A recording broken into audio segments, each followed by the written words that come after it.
রমজানের ওজিফা হিসাবে সারাদিনের কোন আমল করব, 24 ঘন্টার জন্য যদি একটি রুটিন পেতাম তাহলে উপকার হতো।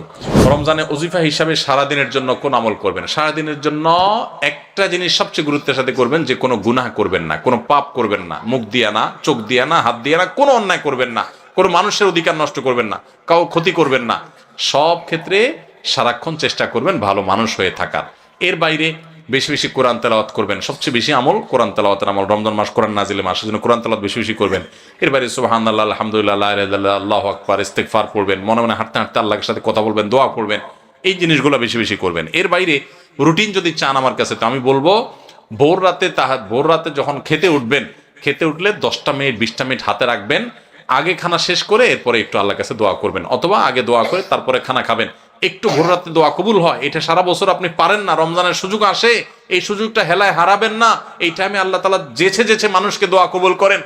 আমি এর আগে বিভিন্ন জায়গায় বলেছি, বাংলাদেশের একটা প্রসিদ্ধ এবং প্রথম সারির একটা বিজনেস প্রতিষ্ঠানের এক ভাই, তিনি আমাকে তার অফিসে দেখা হওয়ার পর কিছুদিন আগে, আজকেও তাদের অফিসে আমি গিয়েছি একটা কাজে, তো আমাকে দেখা হওয়ার পর বলছে, ভাই একটু আসেন। ওনার অফিসে উনি বসালেন, চা খাওয়ালেন, এরপরে বললেন যে ভাই আপনার একটা আলোচনা থেকে আমার জীবন পরিবর্তন হয়ে গেছে। আমি বললাম কি? আমি বলছি কোনো ভালো কাজ শুরু করছে? উনি বলেন না ভাই, কাহিনী ভিন্ন। কাহিনী হলো, আমার এমন এক রোগ হয়েছে, এই রোগের জন্য দেশের সকল ট্রিটমেন্ট তো আমি নিলামই, দেশের বাইরেও বহু ট্রিটমেন্ট করেছি, কিন্তু কোনোভাবে আমার রোগ ভালো হয় নাই এবং আমার ট্রিটমেন্ট হয় নাই। আমি জীবনের আশা ছেড়ে দিছি। এরকম ভয়াবহ পরিস্থিতিতে আমার কোম্পানির থেকে চাকরিও নাই, কারণ আমি কাজ করতে পারি না, অসুস্থ।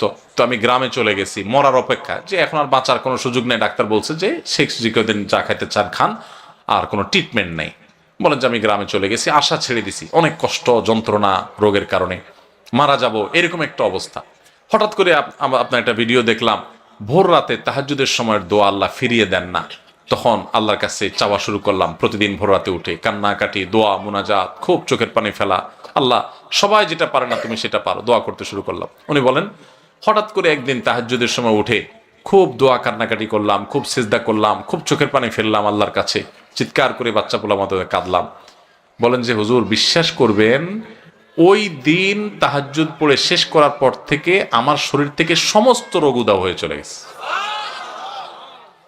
আজকেও তার সাথে দেখা করে আসছি আমি, ইন্টারেস্টিং বিষয়, আজকেও ওই লোকের সাথে আমি দেখা করে আসছি, একটা কাজে গেছিলাম তার অফিসে। আজকেও ওই ভাইটা আমাকে বললেন যে ভাই, এরপর আমি শুধু সুস্থ হয়েছি তা না, আমি আমার কোম্পানিতে আবার ফিরে আসছি। আগে যে ডিউটি ছিল আমার প্রমোশন হয়ে ডিউটি আমার আরো বাড়ছে, এবং আমার কোম্পানির চেয়ারম্যান সহ সবাই আমাকে আরো বেশি আস্থা রাখে। ওনার সামনে থাকা পিয়ন অন্যান্য লোকদেরকে আমার সামনে ডেকে বলতেছে, এই তোমরা বলো, আমি আগে যে বদমেজাজি দেখাইতাম, আছাড় পিছাড় করতাম, রাগ জাহির করতাম, আমার এগুলো আছে এখন? বলে না স্যার, এগুলো কিচ্ছু নাই এখন আর। শুধু সুস্থ হয়েছে না, আজীবন আমূল পরিবর্তন হয়ে গেছে। ভাইরা আমার, এই ভোর রাতের দোয়া বড় গুরুত্বপূর্ণ। রমজানে কিন্তু সেই সুযোগটা আসে, এই জন্য সাহারি করতে উঠলে একটু দোয়া করবেন, ঠিক আছে তো ইনশাআল্লাহ। এরপরে ফজর নামাজ পড়ে পারলে একটু তেলাওয়াত করে ইশাক পড়ে তারপরে দরকার হলে ঘুমাবেন, আর দরকার না হলে নাই। এবং ডিউটিতে যখন যাবেন, ডিউটিতে কোনো ফাঁকি দিবেন না, পথে কারোর ক্ষতি করবেন না, কাউকে খারাপ কথা বলবেন না, আজে বাজে জিনিস মোবাইলে দেখবেন না, হারাম থেকে বেঁচে থাকবেন। জোহরের ওয়াক্ত হলে টাইম মতো নামাজ পড়বেন, আবার আসর ওয়াক্ত হলে টাইম মতো নামাজ পড়বেন। বাসায় এসে স্ত্রীর সাথে ইফতার বানানোতে সাহায্য করবেন, শুধু মুছে তাও দিয়ে বসে থাকবেন না যে আনবে আর বসে বসে খাবো। একটু কাজ কাম করবেন। নবী সাল্লাল্লাহু আলাইহি ওয়াসাল্লাম মেয়েদের কাজে সহযোগিতা করতেন। এরপরে আগেভাগে ইফতার আগে একটু দোয়া করবেন। ইফতারের পরে সকাল সন্ধ্যার দোয়া দুরুদ ইত্যাদি পড়ে তারাবিতে চলে যাবেন। তারাবিতে সুন্দর করে মনোযোগ দিয়ে কোরআন তেলাওয়াত শুনবেন। তারাবিতে কি পড়েন, হাফেজ সাহেব কি পড়েন, সেটা তো আপনি শুনেন, বুঝেন না। এই জন্য একটা বই আমি লিখেছি এবছর, নতুন আমাদের বের হয়েছে, তারাবির সালাতে কোরআনের বার্তা। একটু দেখে নিতে পারেন যাওয়ার আগ দিয়া, যা আজকের তারাবিতে হাফেজ সাহেবরা যে পারা পড়বেন, সে পারাতে আল্লাহ কি বলছেন, 3-4 পৃষ্ঠা এখানে দেওয়া আছে। দেখে নিলে আপনার তারাবিতে আপনি আলাদা একটা তৃপ্তি পাবেন। এরপর তারাবি পড়ে এসে যত দ্রুততার সাথে সম্ভব শুয়ে পড়েন, কারণ ভোর রাতে আপনাকে উঠতে হবে। এভাবে আপনি পুরো রমজান মাস গুনাহমুক্ত থাকার চেষ্টা করেন, হারাম মুক্ত থাকার চেষ্টা করেন। অন্য আমল করতে পারেন আর না পারেন, এটা হবে সবচেয়ে বড় সার্থকতা। রমাদান মাসে একে তো সারাদিন রোজা রেখে পুরো দিনভর যে কোনো সময় দোয়া করলে দোয়া কবুল হয়। হাদিসে নবী সাল্লাল্লাহু আলাইহি ওয়াসাল্লাম বলেছেন যে দুই ব্যক্তির দোয়া আল্লাহ তাআলা ফিরিয়ে দেন না। এর ভিতরে একজন হলো আস-সাইম হাত্তা ইফতির, রোজাদার ব্যক্তি ইফতারের আগ পর্যন্ত তার দোয়া কবুল হতে থাকে। সেই যে সাহারি করেছেন তখন থেকে ইফতার আগ পর্যন্ত আপনার দোয়া কবুল হয়। হাঁটতে চলতে ফিরতে আল্লাহর সাথে কথা বলেন, দোয়া করতে থাকেন, এটা একটা সময়। আর রমজান মাসে ইফতারের আগ মুহূর্তের সময়টা স্পেশালি দোয়া কবুল হয়। আর একটা সময় আছে ভোর রাত, এটা সারা বছরই দোয়া কবুলের সময়, কিন্তু রমজানে যেহেতু সুযোগটা বেশি আসে, সাহারি খাইতে আমরা উঠি, এই জন্য ভোর রাতে সাহারি খাইতে উঠলে একটু 2-5 মিনিট দোয়া করবেন। এটা দোয়া করার একটা দারুণ সময়। বেশিরভাগ মানুষ আমরা দোয়া করতে জানি না, আমরা দোয়ার কন্ট্রাক্টরই হুজুরদেরকে দিয়ে দেই, টাকা পয়সা দিয়ে দিই, হুজুর আপনি আল্লাহর সাথে বুঝায় নেন। আপনাকে যদি আমি সুযোগ দেই যে আপনি মাননীয় প্রধানমন্ত্রীর সাথে, প্রেসিডেন্টের সাথে সাক্ষাতের সুযোগ পাইলেন, আপনাকে ব্যবস্থা করে দেওয়া হলো, কেউ একজন সুযোগ করে দিছে আপনাকে যে হ্যাঁ আপনি ওনার সাথে সাক্ষাতের সুযোগ পাইছেন, আপনি চাইলে যাইতে পারেন, 10 মিনিট টাইম পাবেন, আপনার যা চাওয়ার চাইতে পারেন। কি বলেন? এটা শোনার পর সুযোগটা আপনি গ্রহণ করবেন নাকি বলবেন ভাই আমি তো আসলে অত সুন্দর করে চাইতে যেতে পারবো না, ঠিক আছে আপনি আমার পক্ষ থেকে চাই দিয়ে, আপনার আমি টাকা দিয়ে দিলাম? করবেন?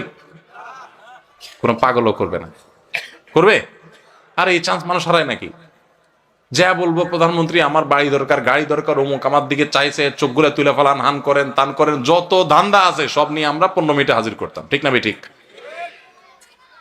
এই যদি হয় দুনিয়ার আল্লাহর একজন বান্দা, তার ব্যাপারে আপনার ধারণা, তো আল্লাহ রাব্বুল আলামিনের কাছে দোয়া করার সুযোগ আপনি পাইছেন, আপনি রমজানের রোজা অবস্থা দোয়া কবুল হয়, সাহরিতে দোয়া কবুল হয়, দোয়া কবুলের সময়গুলো পাইছেন, কত বড় কপাল পড়া হলে আপনি হুজুরে টাকা দেবেন, হুজুর 200 টাকা দিয়েছে আপনি দোয়া করে দেন। বুঝেন না আমার কথা? আল্লাহ আমাদেরকে দোয়ার গুরুত্ব বুঝার তৌফিক দান করেন। আমরা অনেকে দোয়া করি না কেন? আমরা মনে করি দোয়া করতে অনেক মায়ের পেজ দিয়া বলা লাগে বোধহয়, হুজুররা কি কি কয়, উর্দুতে, ফার্সিতে, আরবিতে কি কি গায়, এগুলো গায়া টাইয়া সুট টুট দিয়া দোয়া টোয়া করা লাগে আল্লাহর কাছে, নাহলে তো আল্লাহ শুনে না। আমি তো এগুলো পারি না, এই জন্য টাকা দিয়ে দিচ্ছি, হুজুর আপনি করে দেন। আসলে কি তাই? আল্লাহ কি এই সমস্ত মায়ের পেজ দেখে? আমাদের প্রতিজ্ঞা করতে হবে, নিয়াত করতে হবে, এইবারের রমজানে আমি আল্লাহর কাছ থেকে আমার গুনাহগুলো মাফ করাইয়াই ছাড়বো। রমজানের প্রত্যেকটা দিন আল্লাহ তাআলা বহু মানুষকে সাধারণ ক্ষমা ঘোষণা করেন, যাই করছো বান্দা সব মাফ, সাধারণ ক্ষমা ঘোষণা করেন কিছু মানুষকে। সেই সৌভাগ্যবান মানুষগুলোর কাতারে আমি ঢোকার জন্য চেষ্টা করবই করব, এই প্রতিজ্ঞা করা, এটা হলো প্রস্তুতির অংশ। কিভাবে প্রস্তুতি গ্রহণ করলে আমাদের আসন্ন রমাদানকে আমরা সার্থক করতে পারবো? আমরা সাধারণত রমাদানের প্রস্তুতি নেই কিভাবে? যারা মুদি দোকানদার তারা তাদের দোকানে চিনি, বেগুন, যারা শাকসবজির ব্যবসা করেন অথবা যাদের কাছে ফ্রিজ আছে তারা কাঁচামরিচের দাম বেড়ে যাবে, সবজি কিছু কিছু বেড়ে যাবে, এগুলো সরায় রাখেন। তারপরে যে সমস্ত জিনিসপত্রের দাম বাড়তে পারে, খেজুর, ছোলা, চিনি, এগুলো, তেল, এগুলো সব সরায় রাখেন, কারণ রমাদান আসলে ক্রাইসিস তৈরি হতে পারে, তখন সেগুলো বাহির করে অধিক মুনাফা করবেন। অনেক দোকানদারের রমজানের প্রস্তুতি হলো কিভাবে মানুষকে ঠকায়া টাকা কামাই করবেন সেই বন্দোবস্ত করা, এটা হলো তার রমজানের প্রস্তুতি। আর আমরা যারা ঠিক ঠিক বলতেছি, আমাদের অনেকের রমজানের প্রস্তুতি হলো রমজান আসছে সেজন্য আমরা বেশি বেশি করে ছোলা, চিনি, বেগুন, বেসন, আমাদের খেজুর, যত রকমের তেল ইত্যাদি খাদ্য ভোজ্য পণ্য আছে সেগুলো সব কিনে বাসায় স্তূপ করে ফেলি, কারণ রমজান আসতেছে, আমাদের প্রচুর খাইতে হবে। খাওয়ার মাস আসতেছে, যে মাসে সকালে আপনার ইফতারে, সাহারিতে, রাতে, তারাবির আগে, তারাবির পরে, নানা সময় আমাদের শুধু খাইতে থাকতে হবে, যেহেতু অনেক বেশি খাওয়া লাগবে। এই জন্য আমাদের রমজান আসলে প্রস্তুতি হয়, এই সমস্ত খাবার আইটেম কিনতে কিনতে আমরা অস্থির থাকি, ঠিক না ঠিক? এই হলো আমাদের রমজানের প্রস্তুতি, অথচ এটা রমজানের আসল প্রস্তুতি না। রমজান তো খাওয়ার মাস না ভাই, রমজান তো ইবাদতের মাস, কিন্তু আমাদের আচরণ দেখে মনে হয় এটা খাবারের মাস আসছে। আমাদের সংশ্লিষ্ট ডিপার্টমেন্টগুলো নাজেহাল তাদের অবস্থা হয়ে যায়, তারা অস্থির এবং ব্যাকুল হয়ে যায় যে কিভাবে বাজার নিয়ন্ত্রণ করবেন। প্রতি বছর বাজারে দেখা যায় ক্রাইসিস সৃষ্টি হয়, কারণ এত খাওয়া খায় মানুষ যে রমাদানের আগে রীতিমতো আলাদা অতিরিক্ত আমদানি করেও বাজার নিয়ন্ত্রণ করা যায় না, অথচ মানুষ দেশে আগে যেগুলো ছিল রমজানের সেগুলোই আছে, কিন্তু এত পরিমাণ খাই আমরা যে রীতিমতো টান পড়ে যায়, রমাদানের উদ্দেশ্যটাই ব্যাহত হয়। ভাইরা আমার, তো খাবারের প্রস্তুতি নেওয়া, খাদ্য মজুত করা, খাদ্য কেনাকাটা করে স্তূপ দেওয়া, এটা রমাদানের প্রস্তুতি না। রমাদানের আসল প্রস্তুতি কি? আজ আমরা সেরকম কিছু প্রস্তুতির কথা আপনাদেরকে শোনাবো ইনশাআল্লাহ তাআলা। ভাইরা আমার, রমাদানের প্রস্তুতির অংশ হিসেবে আমাদের পূর্বসূরি সোনালী যুগের স্বর্ণ মানব সালাফে সালেহীন, তারা রমজানের 6 মাস আগে থেকে প্রস্তুতি গ্রহণ করা শুরু করতেন, যে রমজান আসছে, আমাকে ইবাদতবন্দি করতে হবে। মানসিক প্রস্তুতি নিতেন, অপেক্ষা করতেন, প্রহর গুনতেন, ক্ষণ গণনা শুরু করতেন, দিন গণনা শুরু করতেন, যে কখন রমজান আসবে আর কখন আমরা ইবাদতবন্দি করব। আর আমাদের অবস্থা হলো আমরা অপেক্ষায় থাকি যে চাঁদ উঠলে শুরু করব। চাঁদ দেখা গেলে তখন এবার আমরা কোরআন তেলাওয়াত, জিকির আজকার, ইবাদতবন্দি শুরু করব। ভাইরা আমার, দাঁড়ায় থাকা একজন মানুষ দ্রুততার সাথে হঠাৎ করে খুব জোরে দৌড় দেওয়া শুরু করতে পারে না। দাঁড়ানো থেকে আগে হাঁটা শুরু করে, এরপর একটু গতি বাড়ায়, তারপরে অনেক স্পিড মানুষ দেয়। একটা গাড়ি যখন দাঁড়ানো থাকে, ওই দাঁড়ানো গাড়িটাকে হঠাৎ করে 100 মাইল স্পিডে চালানো যায় না। আগে 10, 20, 30 স্পিডে চালাইতে হয়, এরপর আস্তে আস্তে উঠাইতে উঠাইতে 100, 150 পর্যন্ত উঠাইতে পারে। আপনি দাঁড়িয়ে আছেন, ইবাদতবন্দি করছেন না, অপেক্ষা করছেন রমাদান আসবে, তখন আপনি দিবেন দৌড়, একেবারে আমল করে শেষ করে ফেলবেন। যারা রমজানের চাঁদ উঠার জন্য অপেক্ষা করে, যে চাঁদ উঠলে কোরআন তেলাওয়াত শুরু করব, চাঁদ উঠলে জিকির আজকার শুরু করব, চাঁদ উঠলে দোয়া দরুদ শুরু করব, রোজা শুরু করব, নফল নামাজ শুরু করব, দান সাদেকা শুরু করব, এদের বেশিরভাগ মানুষের অবস্থা হলো রমজান দেখতে দেখতে চলে যায়, তার ইবাদত আর করা হয় না। এই জন্য রমজানের আগে থেকেই যে আমলগুলো আপনি রমাদানে করবেন তার রিহার্সেল করতে হয়, প্রস্তুতি নিতে হয়। তো যে প্রস্তুতিগুলো আমাদের রমাদানকে অর্থবহ করতে পারে, ইবাদত বন্দিগি দিয়ে সাজাতে পারি, আমরা সমৃদ্ধ করতে পারি, এবং যেই রমাদানটা আমার জীবনে যতগুলো রমজান আসছে তার মধ্যে এটা একটা স্পেশাল রমাদান হবে, এই রমজানকে আমি অন্য রমজান থেকে পার্থক্য করতে পারবো, এই রমাদান আমার জন্য অনেক তৃপ্তিদায়ক হবে, এই রমাদান যাওয়ার পরে আমার মনে হবে যে আলহামদুলিল্লাহ এই বছর আমি আল্লাহকে মন ভরে প্রাণ ভরে ইবাদত করতে পেরেছি, তাকওয়া চর্চা করতে পেরেছি, আমার ভালো লাগা কাজ করবে, আমার দিল গাওয়াহ এবং সাক্ষ্য দিবে। সেই রকম রমাদান কাটাতে হলে আপনাকে রমাদানের আগে থেকে অনেকগুলো প্রস্তুতি নিতে হবে। প্রস্তুতি নম্বর 1 নম্বর প্রস্তুতি হলো আমাদের রমাদানের আগ পর্যন্ত, এই যে গত রমজান থেকে এই রমাদান পর্যন্ত বা জীবনের শুরু থেকে এই পর্যন্ত যত পাপাচার আমরা করেছি, যত গুনাহ করেছি, যত অন্যায় করেছি, রমজানে ইবাদত বন্দিগির প্রস্তুতির অংশ হিসাবে সেই গুনাহ এবং পাপাচারগুলো থেকে আল্লাহর কাছে মাপ চাইতে হবে, ইস্তেগফার করতে হবে, ক্ষমা প্রার্থনা করতে হবে, বলতে হবে মাবুদ আমি যে অপরাধী, আমি যে পাপিষ্ঠ, কত গুনাহ করেছি, কত অন্যায় করেছি, তোমার কাঠগড়ার আসামি আমার নামে বহু মামলা হয়ে আছে। এত অপরাধ করার পর রমাদানে যখন আল্লাহ তাআলা রহমত, বরকত, মাগফিরাত, নাজাত, বহুবিধ কল্যাণ তার বান্দাদেরকে দিবেন, পাপিষ্ঠরা তো সাধারণত আল্লাহর এই রহমতগুলো থেকে বঞ্চিত হয়। তো আল্লাহ আমার গুনাহ খাতাগুলো যেগুলো আগে ছিল সেগুলো সব মাফ করে আমার রমাদানে তোমার যে রহমত বরকত নাজিল হবে সেটার জন্য আমাকে একটু উপযোগী করে দাও, আমি যেন পাপিষ্ঠ হয়ে তোমার রহমত থেকে বঞ্চিত না হই। এখন থেকে সেই দোয়া করা, সেই চোখের পানি ফেলা, ইস্তেগফার করা, এটা রমজানের প্রস্তুতির অংশ। মক্কার ইমাম শেখ আব্দুর রহমান আস-সুদাইস হাফিজাহুল্লাহ, তার কাছে কিছু যুবক, সৌদিয়ান কিছু যুবক একবার যে বললেন যে আমরা প্রতি বছর রমজান আসার আগেই প্রস্তুতি নেই মানসিকভাবে, যে আমরা এবার রমাদানে অনেক ইবাদত বন্দি করব, কোরআনটা খতম দিব, 5 ওয়াক্ত নামাজ 1 ওয়াক্ত আমরা ছাড়বো না, রমজান আসলে আমরা অনেক ভালো ভালো কাজ করব, আমরা এগুলো পরিকল্পনা করি। কিন্তু দুঃখের বিষয় হলো দেখতে দেখতে রমজানটা চলে যায়, শেষের দিকে আফসোস হয় এবং একটু খারাপ লাগা কাজ করে, এবং দিন শেষে রমাদান পার হয়ে যায় এবং আমরা আবার অপেক্ষা থাকি, ঠিক আছে তাহলে পরের বছর করব। এভাবে রমজানে আর ইবাদতের তৌফিক হয় না। এত চেষ্টা করি, এত নিয়ত করি, কিন্তু আসলে না ওই কোরআনটাও ভালো করে খতম দিতে পারি, খতম দিলেও কোন রকম খতম হয়, সুন্দর করে পড়া হয় না, ধীরস্থিরতার সাথে তেলাওয়াত করা হয় না, নামাজটা ঠিক মতো পড়া হয় না, কোন ফাঁক দিয়া তারাবি মিস হয়ে যায়, আমার গুনাহ হয়ে যায়। আমি ভালো থাকতে চাই কিন্তু রমাদান ইবাদত করার তৌফিকটা হয় না। কেনই অবস্থা হয় আপনি আমাদেরকে একটু নসিহত করেন। তখন শেখ সুদাইস হাফিজাহুল্লাহ তিনি তাদেরকে বলেছিলেন যে আমার মনে হয় রমজান যখন শুরু হয়, আল্লাহর অবারিত রহমত যখন ঢেকে ফেলে ইমানদারদেরকে, যারা নিজের পাপাচারে, নিজের কৃতকর্মে, নিজের অপরাধে, নিজের গুনাহের কারণে আল্লাহর রহমত থেকে বহু দূরে সরে গেছে, তারা আল্লাহর রহমতের উপযুক্ততা হারিয়ে ফেলেছে। সেই উপযুক্ততা হারিয়ে ফেলার কারণেই আমরা অনেকেই ইবাদত করতে চাই কিন্তু বেটে বলে হয় না। আমরা অনেক চিন্তা করি, অনেক কিছু করব, কিন্তু হয়ে ওঠে না, রমজানটা চলে যায়, কপাল পোড়া হয়ে যায়। রমজানে যদি ইবাদত করতে না পারেন তো এটা শুধু শখের ব্যাপার না, রমজানে ইবাদত করতে না পারলে তো স্বয়ং নবী সাল্লাল্লাহু আলাইহি সাল্লাম এবং জিবরিলের বদদুয়ার ভাগীদার হবেন। বাউদামান আদরাকা রমাদান ফালাম ইগফারলাহ ওয়ালাম ইগফারলাহ, যে ব্যক্তি রমজান পেল অথচ তার রমজানের গুনাহ খাতাগুলোকে মাফ করাইতে পারলো না, আল্লাহর রহমতের ভাগীদার হতে পারলো না, এ তো কপাল পোড়া, এ ধ্বংস অনিবার্য। তাহলে আমরা আল্লাহর রহমত থেকে বঞ্চিত হই, ধ্বংসের দ্বারপ্রান্তে চলে যায়। রমাদানে কত মানুষকে আল্লাহ মাফ করেন। আমি কপাল পোড়ার মতো সেই জায়গায় দাঁড়ায় আছি। আগে যা ছিলাম রমজানও তাই, একটু রোজা রাখলাম, একটু ইফতার করলাম, একটু সাহারি খেলাম, একটু তারাবি টুকটাক পড়লাম, বাস এ হলো আমার রমজান।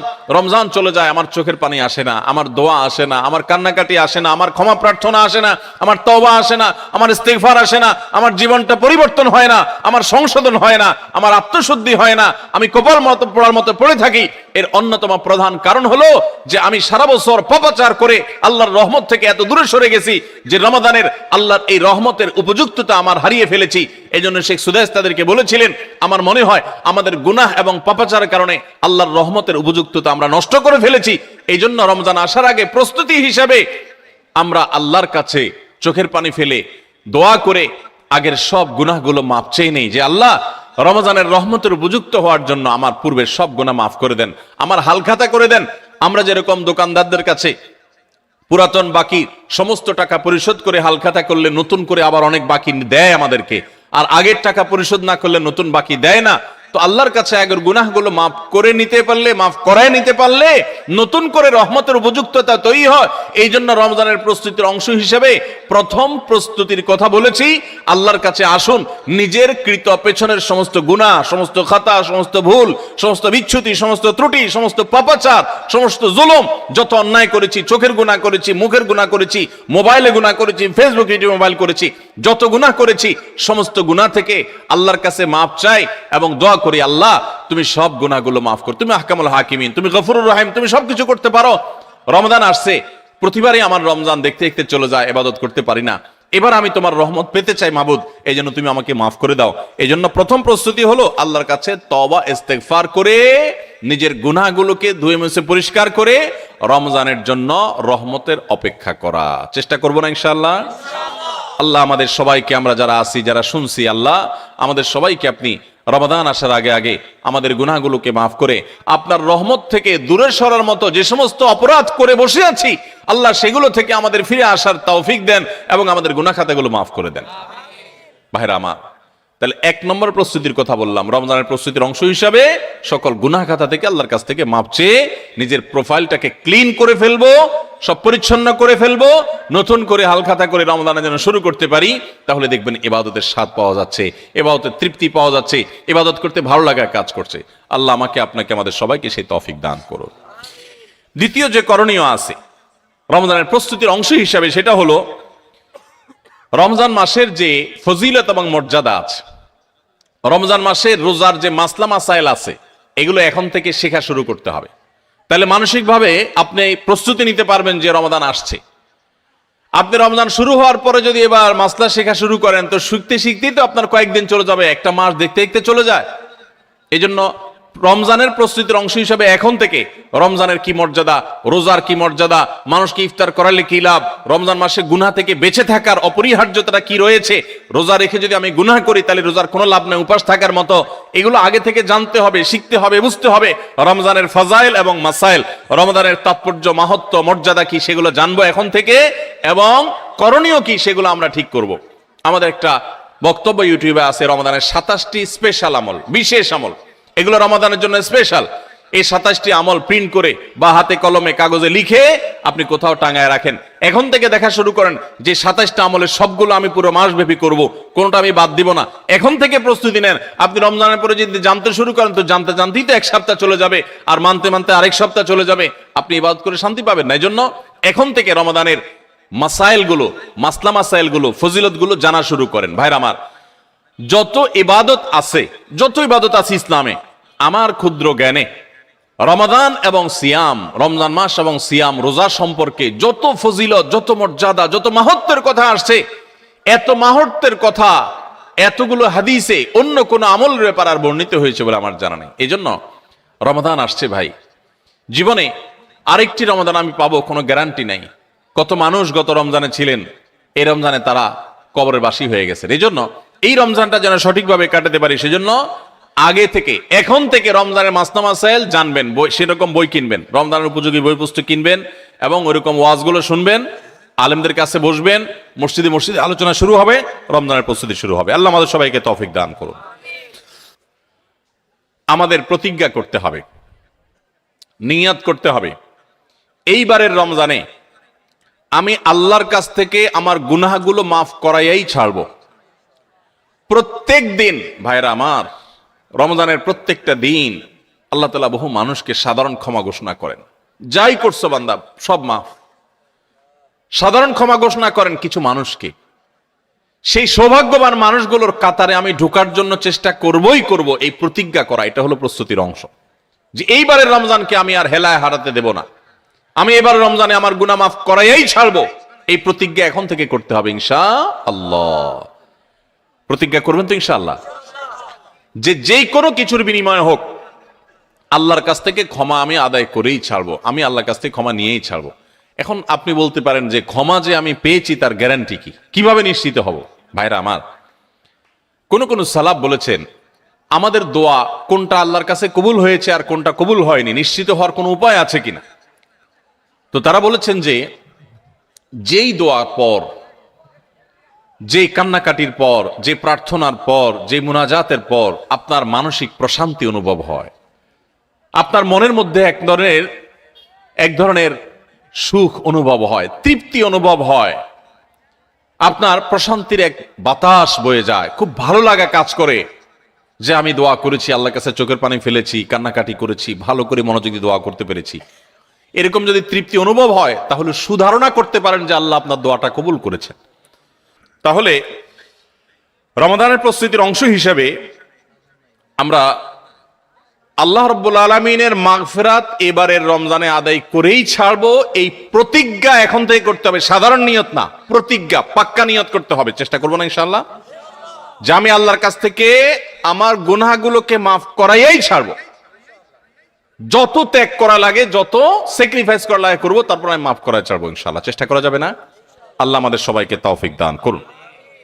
ভাইরা আমার, 4 নম্বর যে করণীয় আছে আমাদের রমজানের প্রস্তুতির অংশ হিসাবে, সেটা হলো যদি কারোর আগের রমজানের, গত বছরের রমজানের রোজা বাকি থাকে, হতে পারে কেউ অসুস্থ ছিলেন, এত বেশি অসুস্থ হয়ে পড়ছেন যে রোজা রাখতে পারেন নাই, ভাঙতি পড়ছে, অথবা মা বোনদের মাসিকের কারণে রোজা ভাঙতি পড়ে থাকতে পারে, সফরের কারণে রোজা ভাঙতি পড়ে থাকতে পারে। এই ভাঙতি রোজাগুলো এই বছরের রমজানের আগে আগে রেখে দিতে হবে।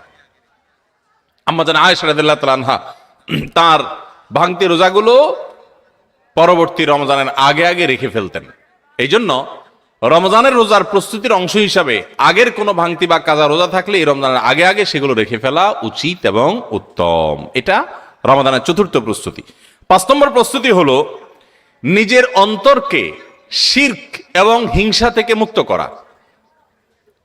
আল্লাহর সাথে কোনো কাউকে, সেটা কোনো মাজারে শায়িত ব্যক্তি হোক, কোনো জীবিত ব্যক্তি হোক, কোনো কাউকে আল্লাহর সাথে অংশীদার সাব্যস্ত করা যাবে না। এই শিরক করা থেকে নিজেকে পরিচ্ছন্ন করতে হবে, তাওহীদটাকে স্ট্রং করতে হবে এবং নিজের অন্তরকে হিংসা, বিদ্বেষ, শত্রুতা এগুলো থেকে পরিচ্ছন্ন করতে হবে। আপনি যদি এগুলো থেকে পরিচ্ছন্ন করেন, এগুলো থেকে পরিষ্কার করেন অন্তরকে, তাহলে ইনশাআল্লাহ বিইذনিল্লাহ আল্লাহ তাআলা প্রতিদিন যে বহু মানুষকে সাধারণ ক্ষমা ঘোষণা করেন, আপনি আশা করতে পারেন যে আপনি সাধারণ ক্ষমার আওতায় পড়বেন। কারণ হাদিস থেকে আমরা জানি যে যারা শিরকের মধ্যে থাকে, যাদের অন্তরে মানুষের প্রতি হিংসা থাকে, শত্রুতা থাকে, তারা আল্লাহর সাধারণ ক্ষমা থেকে মাহরুম এবং বঞ্চিত থাকে।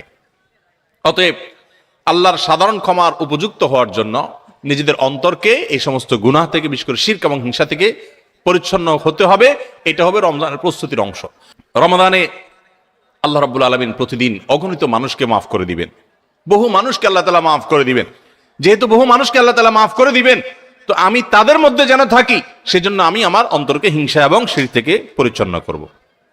6 নম্বর প্রস্তুতি হলো বিশেষ করে সামাজিক যোগাযোগের মাধ্যম এবং আমাদের মোবাইল ফোনগুলো নিয়ন্ত্রণ করে ফেলতে হবে, যেগুলো আমাদের ইবাদত বন্দেগীর ক্ষেত্রে বড় ধরনের বাধা সৃষ্টি করে। অনেকেই আছি যে সোশ্যাল মিডিয়ার আসক্তিতে আমরা এরকম ভয়াবহ একটা পর্যায়ে, যে আমাদের ইবাদত বন্দেগীর ক্ষেত্রে সবচেয়ে বড় বাধা হলো আমাদের এই ফেসবুকের নেশা, টিকটকের নেশা, ইউটিউবের নেশা, হ্যাঁ, মোবাইলের নেশা, গেমসের নেশা।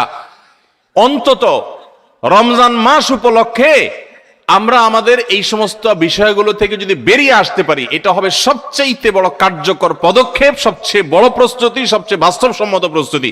যদি আপনার হিম্মত থাকে, শুনেন, নেক আমল করার জন্য কিছু বুকের বল লাগে, মেরুদণ্ড লাগে, এগুলো সবাই পারে না। এগুলোর জন্য সৎ সাহস লাগে। ইমানদার যুবক, আমার জীবনটা শেষ হয়ে যাচ্ছে, হেয়ালিপনায়, হেলায় পেলায় যা খুশি তা করে জীবনটা পার করে ফেলছি, এই মোবাইল স্ক্রিনের পিছনে আমার পুরো জীবনটা বরবাদ করে ফেলছি, আর কত? আলাম ইয়ানিল্লাযীনা আমানু আন তাখশা কুলুবুহুম লিযিকরিল্লাহ। আল্লাহ বলেছেন, আল্লাহর স্মরণে অন্তর বিগলিত হওয়ার মতো সময় কি ইমানদারদের এখনো আসেনি? যুবক ভাই আমার, সালহাতু সঙ্গে বুদি দিল খারাস আজ মুদে এক জামানা খাকে বাস। বহু বছর তো পাথর হয়েছিলে, আসুন এই রমাদানটা একটু মাটি হয়ে দেখি, একটু চোখের পানি ফেলে দেখি, একটু কান্নাকাটি করে দেখি। সোশ্যাল মিডিয়ার মজা তো বহু লুটেছেন, এবার আসন্ন রমাদানকে কেন্দ্র করে আসুন সোশ্যাল মিডিয়া থেকে নিজের আইডি, নিজের প্রোফাইলটাকে ডিঅ্যাক্টিভ করে ফেলান। 1 মাসের জন্য মরে যাবেন না, একটু কষ্ট হবে, বন্ধু বান্ধবের সাথে বিচ্ছিন্ন হয়ে যাবেন, কিচ্ছু আসবে যাবে না। আমি আল্লাহর শপথ করে বলতে পারি, যদি সৎ সাহস করে এগুলো ডিলিট করে ফেলতে পারেন, পুরো অ্যাপ আইডি যদি ডিঅ্যাক্টিভ করে ফেলতে পারেন, অ্যাক্টিভিটি যদি বন্ধ করে ফেলতে পারেন, 1টা মাসের জন্য যদি আপনি নিয়ন্ত্রণ করতে পারেন নিজেকে, দেখবেন মাস শেষে আপনার অবর্ণনীয় এক তৃপ্তি এবং ভালো লাগা কাজ করছে। এই জন্য সৎ সাহস করতে হয়, হিম্মত করতে হয় যে আসন্ন রমাদানে আমার ইবাদতে বড় বাধা হলো আমার এই ফোনের নেশা, মোবাইল টিপাটিপির নেশা, সো আমি এটা থেকে বেরিয়ে আসব। আমরা যদি সৎ সাহস করি, হিম্মত করি, নিয়ত করি যে আমি এই রমাদানটাকে ইবাদতে কাটাবার প্রয়োজনে আমি কোরআন তেলাওয়াত করব, আমি বই পুস্তক পড়বো, আমি সুন্দর করে নামাজটা পড়বো, আমি আমার অন্যান্য কাজকাম করব, স্টুডেন্ট হলে পড়ালেখা করব, অন্যান্য কাজকাম করব, এর বাইরে আমি আমার সময়ের অপচয় থেকে বাঁচার জন্য আমি এই অপারেশন করব, নিজের প্রতি নিজে এই শক্ত এবং কঠিন অভিযান পরিচালনা করব। যদি আমরা নিয়ত করি, আল্লাহ তাআলা আমাদেরকে সাহায্য করবে। নিয়ত করা যাবে না ইনশাআল্লাহ? আল্লাহ আমাদের সবাইকে এই নিয়ত করার মতো সৎ সাহস দান করুন। আমি সেই যুবক দেখার সৌভাগ্য অর্জন করেছি, যেই যুবক রমাদানের শুরুতেই মোবাইল থেকে এরকম অ্যাপ ডিলিট করে ফেলে দেয়, ইবাদতের জন্য নিজেকে প্রস্তুত করে। ভাইরা আমার, বন্ধু বান্ধব অনেক কথা বলবে, হাসাহাসি করবে, কিয়ামতের ময়দানে এই হাসাহাসি করা মানুষগুলো আপনার কোনো কাজে আসবে না। আপনার আল্লাহর সামনে আপনাকে জবাবদিহি করতে হবে। রমাদান পেয়ে ইবাদত করতে পারলেন না, জবাবদিহি করা লাগবে। সো আমরা আমাদের ইবাদতে যে সমস্ত বাধা বিপত্তি আছে সেগুলো বিশেষ করে সোশ্যাল মিডিয়া এবং মোবাইল নিয়ন্ত্রণ করব ইনশাআল্লাহ, চেষ্টা করব না ইনশাআল্লাহ। 7 নম্বর প্রস্তুতি হলো, গত বছর তার আগের বছর রমজানে আমি ইবাদত কেন করতে পারি না, কি কি সমস্যা ছিল। আমার অমুক দোস্তটা, ওর কারণে তারাবিটা পড়া হয় না, কারণ ও ওই টাইমে ফোন দেয়, আড্ডা মারতে বলে, অথবা তমুক কারণে আমার পড়ালেখাটা হয় না, অমুক নেশার কারণে হয় না। কি কারণে হয় না, প্রত্যেকেরটা আলাদা আলাদা। আমার গত রমজানে আমি কোরআনটা পুরো ভালো করে সুন্দর করে খতম দিতে পারি নাই কেন? শুরু তো করছিলাম কিন্তু শেষ করতে পারি নাই কেন? আমার গত রমজানে যে তারাবি কয়েকদিন মিস হয়েছিল, সেটা কেন মিস হয়েছিল? আমার গত রমজানে যে ভালো কাজগুলোর পরিকল্পনা ছিল, সেগুলো কেন হয় নাই? সেই বিষয়গুলো আমাদের চিহ্নিত করতে হবে, খুঁজে বের করতে হবে। বের করে এইবারের রমাদানে যেন সেগুলো রিপিট না হয়, সেগুলো যেন আর পুনরায় দেখা না দেয়, আগে থেকে সিদ্ধান্ত নিতে হবে এবং প্ল্যান করতে হবে যে আমার গত রমজানে কি সমস্যা ছিল। ও শেষের দশকে যে আল্লাহ লাইলাতুল কদর রেখেছেন, ওই দশকটাতে আমার ঈদের কেনাকাটার কারণে আমি এগুলো করতে পারি নাই, তাহলে এবছর ঈদের ঝামেলা আমি আগেই সেরে ফেলবো। আমি বাড়ি যাওয়ার নাম করে যাইতে একদিন, আসতে যাইতে একদিন, পথে একদিন, যাওয়ার পরে আবার শরীরকে ফ্রেশ করতে আরেকদিন, আমার শেষের 27তম রাত, আমার 28তম রাত, শেষের রাতগুলো ইবাদত করতে পারি নাই। মার্কেটে ঘুরছি, শপিং মলে ঘুরছি, আমার জিন্দেগি বরবাদ করছি। তাহলে গত বছর আমার ইবাদতের ক্ষেত্রে যেগুলো বাধা ছিল, যেগুলো কাঁটা ছিল, এই বছর সেগুলোকে আগে থেকে দূর করার পরিকল্পনা করতে হবে। এটা হলো রমজানের প্রস্তুতি। কথা বুঝেন নাই? মা বোনরা ইফতার বানাইতে বানাইতে ইফতারের আগে দোয়া কবুল হয়, মূল্যবান সময়টা নষ্ট করে ফেলছেন, পারেন নাই। তো এই বছর পরিকল্পনা করেন যে আগে থেকে যেই জিনিসগুলো তৈরি করে রাখা সম্ভব, যতটুকু গোছায় রাখা সম্ভব সেগুলো গোছায় রাখবো। আর পরিবারের সদস্যদেরকে নিয়ে বসেন, এবার আমরা সবাই একটু ভালো করে ইবাদত করতে চাই, হেয়ালিপনা করতে চাই না। আমরা রমাদান খেয়ে পরে কাটানোর জন্য আল্লাহ দেন না, ইবাদতের জন্য দিয়েছেন। এই রমাদানের মূল্য এত বেশি যে এই রমাদান চলে যাচ্ছে, আমরা বেশিরভাগ মানুষ উপলব্ধিও করতে পারছি না, অথচ এই একটা রমাদান আমার গোটা জীবনকে পরিবর্তন করার জন্য যথেষ্ট। আপনারা জানেন জান্নাতের একটা স্পেশাল গেট আছে, নাম হলো রাইয়ান। এই রাইয়ান নামক গেট দিয়ে আল্লাহ রাব্বুল আলামিন শুধুমাত্র রোজাদারদেরকে প্রবেশ করার সুযোগ দিবেন, যারা রমাদান ইবাদত বন্দেগী করেছে, আল্লাহর নাফরমানি থেকে বেঁচে থেকেছে, তাকওয়ার জীবন অবলম্বন করেছে। আল্লাহ তাদের মর্যাদা দিবেন ওই স্পেশাল গেট দিয়ে প্রবেশ করে। এই জন্য জাহান্নাম থেকে বাঁচার জন্য, জান্নাত লাভের জন্য পরিবারের সদস্যদেরকে নিয়ে বসেন যে আমাদের এবারের রমাদানে আমরা ইবাদত করব। আমাদের গত রমজান ইবাদত কেন হয় নাই? কারণ ইফতারিতে আমাদের 10 আইটেম না হইলে হয় না। এবার আমরা আইটেম কমাই, আমরা একটু খাবার পরিমাণ কমাই। যেই খাবার খেতে আমাদের ঝামেলা হইটা আমরা করব না। যদি কোনো মহিলার ইফতারের প্রস্তুতি ইবাদত না হয়, সাহারির সময় তার ঝামেলা তৈরি হয়, তাহলে এগুলো আগে ভাগে প্ল্যান করতে হবে কিভাবে কমানো যায় ঝামেলাগুলো। হয় পরে করব, নয় আগে করব, নয় পরিবারের সদস্যদের সাহায্য নিব, নাহলে আইটেম কমাবো, কিভাবে হতে পারে প্ল্যান প্রোগ্রাম করতে হবে। বেড়াবেড়ি, দাওয়াত খাই, হ্যাঁ, ইফতার পার্টি, সাহারি পার্টি, এগুলো করতে গিয়ে আমার ইবাদত হয় নাই, সো আমি এবছর সেগুলো করব না। এজন্য গত বছরের সমস্যাগুলো চিহ্নিত করে সেগুলো থেকে এবার দূরে থাকার চেষ্টা করতে হবে। এটা হলো 7 নম্বর প্রস্তুতি। 8 নম্বর প্রস্তুতি হলো রমাদানের যে আমলগুলো আছে, রমাদানের ওই যে বললাম 27টা স্পেশাল আমল আছে হাদিসের আলোকে, 27টা। রমজানের সবচেয়ে বড় আমল কি ভাই? রমজান মাসের সবচেয়ে বড় আমল কোনটা? সবচেয়ে বড় আমল হলো রোজা রাখা। রোজা রাখার চেয়ে বড় কোনো আমল আছে? রমজানের দ্বিতীয় আমল হলো রাতে তারাবি পড়া। তৃতীয় আমল হলো কোরআনে কারীমের তেলাওয়াত করা। আল্লাহর কাছে দোয়া করা আরেকটা আমল। উমরার তৌফিক থাকলে উমরা করা আরেকটা আমল। নবী সাল্লাল্লাহু আলাইহি ওয়াসাল্লাম রোজা রেখে প্রচুর মিসওয়াক করতেন, সেটা আরেকটা আমল। শেষ দশকে ইতিকাফ করা, সেটা আরেকটা আমল। শেষ দশকের বেজর রাতগুলোতে ইবাদতের চেষ্টা করা, সেটা আরেকটা আমল। লাইলাতুল কদর পাওয়ার চেষ্টা করা আরেকটা আমল। লাইলাতুল কদর পেয়ে গেলে আল্লাহুম্মা ইন্নাকা আফুউন তুহিব্বুল আফওয়া ফা'ফু আন্নি পড়া আরেকটা আমল।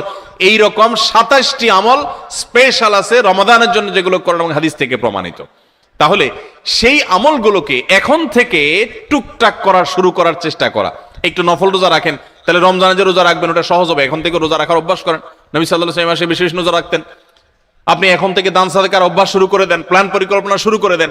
এইটা হবে রমজানের প্রস্তুতি, যে রমজানে যে আমলগুলো করবেন এখন থেকে সেগুলো শুরু করে দেন। ওই যে বললাম দান ও গায়ে প্রস্তুতি গ্রহণ করা হবে এবং দেখবেন আপনার রমাদানে অনেক অর্জন করার সুযোগ আপনি লাভ করেছেন। তাহলে 9 নম্বর প্রস্তুতি হলো চার্ট করা, শিডিউল করে ফেলা, পুরো রমজান মাস কিভাবে কাটাবেন তার সারা দিন সকাল থেকে রাত পর্যন্ত একেবারে পুরো শিডিউল।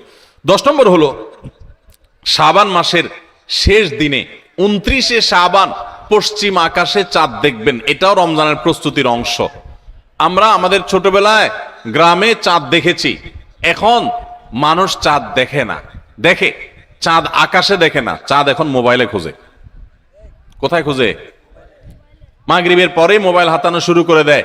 এই রমজানের চাঁদ দেখা গেছে, ঈদের চাঁদ দেখা গেছে কিনা, চাঁদ দেখা কমিটি কি বলছে, ফেসবুকে নিউজ আসছে কিনা দেখো। চাঁদ তালাশ করার কথা আকাশে, সেখানে চাঁদ তালাশ করে আমরা কোথায়? মোবাইলে। চাঁদ দেখা কমিটি যে চাঁদ দেখার ঘোষণা দিবে, তাদের কাছে তো আসমান থেকে ফেরেশতা নাজিল হবে না যে ওইটা শুনে তারা ঘোষণা দিবে। আমরা সারা দেশ থেকে দেখলে, তাদেরকে নিউজ দিলে তারপর না তারা সেই নিউজের ভিত্তিতে ঘোষণা দিবে। তো আমরাই যদি সবাই চাঁদ দেখা বন্ধ করে দেই, তাহলে তারা কিভাবে ঘোষণা দিবে? এই জন্য দেখবেন চাঁদ দেখা কমিটি বেচারারা ঘোষণা দিতে দিতে কোনো বছর রাত 10টা 11টা 12টা বাজায় দেয়।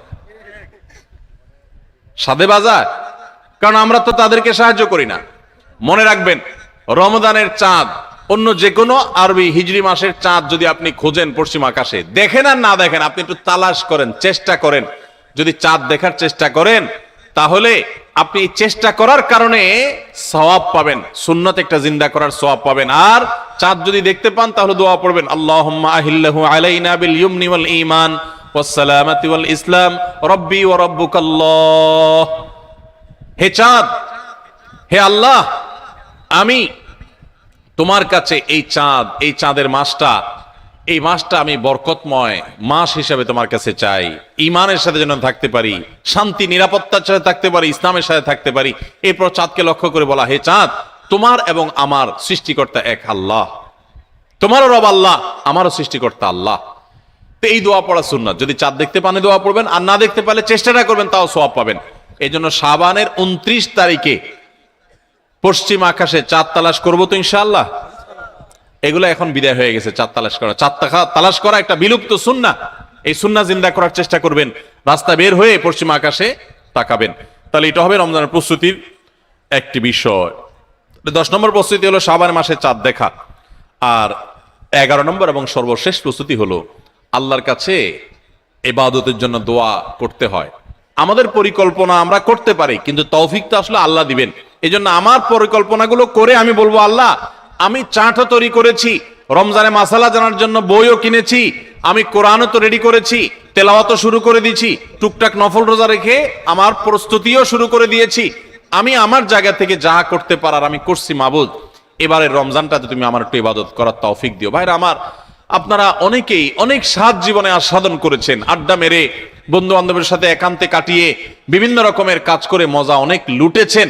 আল্লাহর শপথ, রমজানটাতে যদি আপনি ইবাদত করে কাটাতে পারেন, রাতভর একটু চোখের পানি ফেলে তাহাজ্জুদের সময় সাহারি খাওয়ার পর 10টা মিনিটে যদি একটু কাঁদতে পারেন, আল্লাহর কাছে মাপ চাইতে পারেন, আপনার কাছে পৃথিবীর যে কোনো কিছু তৃপ্তির চাইতে অনেক বেশি তৃপ্তিদায়ক হবে এই আল্লাহর কাছে একান্ত মুহূর্তে কান্নাকাটি করা, দোয়া করা, ইবাদত করা, ইস্তেগফার করা, আমলে মশগুল থাকা।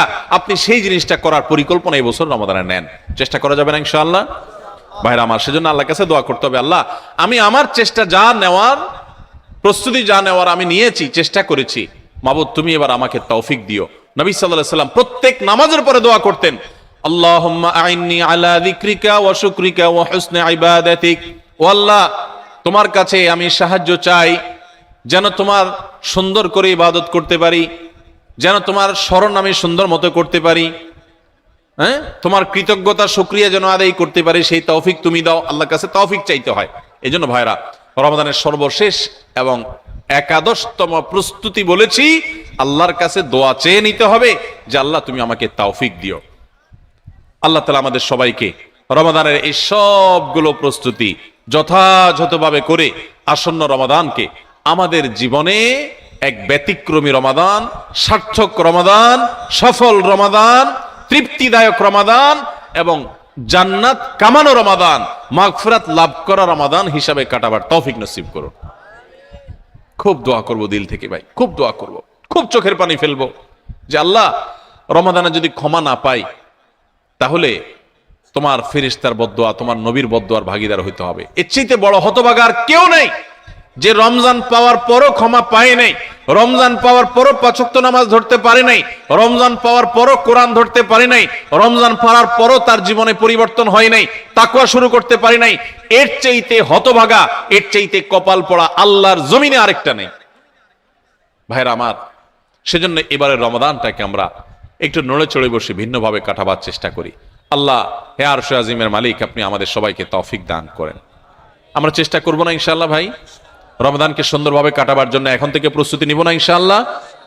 আমি এক নজরে আবারও আপনাদেরকে এই 11টা প্রস্তুতির কথা বলে দিচ্ছি। সর্বপ্রথম প্রস্তুতি হলো, রমাদানে যেন আমি ইবাদতের তৌফিক আল্লাহর কাছ থেকে পাই, রহমত যেন পাই, সেজন্য আমার পেছনের গুনাহগুলো থেকে আল্লাহর কাছ থেকে মাপ চেয়ে নিব।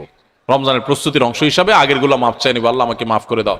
বেশি বেশি ইস্তেগফার পড়বো, সাইয়্যিদুল ইস্তেগফার পড়তে পারি, আল্লাহুম্মা আনতা রাব্বি লা ইলাহা ইল্লা আনত। আল্লাহ আপনি আমার রব, আপনি ছাড়া সত্যিকারের কোনো মাবুদ নাই। খালাকতানি, আপনি আমাকে সৃষ্টি করেছেন, ওয়া আনা আবদুক, আমি আপনার গোলাম, ওয়া আনা আলা আহদিকা ওয়া ওয়াদিকা মাস্তাতাতু, যতটুকু পেরেছি আল্লাহ আপনার সাথে কৃত অঙ্গীকার আর ওয়াদাকে রক্ষা করার চেষ্টা করেছি। আউযু বিকা মিন শাররি মা সানাত, আল্লাহ আমি যে সমস্ত অপকর্ম নিজে করেছি আমি আপনার কাছে পানা চাই সেগুলোর ক্ষতি থেকে, এগুলোর কারণে যেন আমি বঞ্চিত না থাকি, রমাদানে কপাল পোড়াদের কাতারে যেন শামিল না হই, আমি যেন তৌফিক পাই। আউযু বিকা মিন শাররি মা সানাত, আবু লাকা বিনিআমাতিকা আলাই, আল্লাহ যত নিয়ামত আপনি দিয়েছেন আমি স্বীকার করি। ওয়া আবু লাকা বিযামবি, আমি যত পাপাচার করেছি মাবুদ আমি স্বীকার করি। ফাগফিরলি ফাইন্নাহু লা ইয়াগফিরুয যুনুবা ইল্লা আনতা, মালিক আপনি ছাড়া আর কেউ পাপাচার মাফ করতে পারে না, এখতিয়ার কারণ নাই, আপনি একটু মাফ করে দেন। আল্লাহর কাছে মাফ চাইব, মাফ চেয়ে রমজানের জন্য প্রস্তুতি নিব, চেষ্টা করবো তো ইনশাআল্লাহ। নাম্বার 2, রমজানের ফাজাইল, মাসাইল, মাহাত্ম্য, মর্যাদা, মাসলা মাসাইল এগুলো জানার জন্য এখন থেকে সেরকম বই পুস্তক কিনে পড়া শুরু করে দিব, ওইরকম আলোচনা শোনা শুরু করে দিব, জ্ঞান অর্জন করা শুরু করবো রমজান সংক্রান্ত। এটা দ্বিতীয় প্রস্তুতি। 3 নম্বর হলো, আল্লাহর কাছে এইবারের রমজানে আমি মাগফিরাত এবং নাজাত পেতে চাই, ক্ষমা পেতে চাই, আল্লাহর রহমত পেতে চাই। এই জন্য দৃঢ় প্রতিজ্ঞা করব যে এবার আমি কিছু একটা করবো ইনশাআল্লাহ, এবং এটা সারাক্ষণ নিজেকে জল্পনা কল্পনা করতে থাকা, প্রস্তুত করতে থাকা মানসিকভাবে।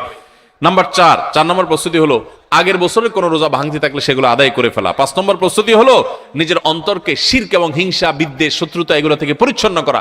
কারো প্রতি দুঃখ আছে, হিংসা আছে, দুঃখটা হিংসার লেভেলে চলে গেছে, তো আপনি সেই হিংসাটা দূর করে ফেলান, সবাইকে মাফ করে দেন, ফ্রেশ হয়ে যান, কারণ রমজান আসছে।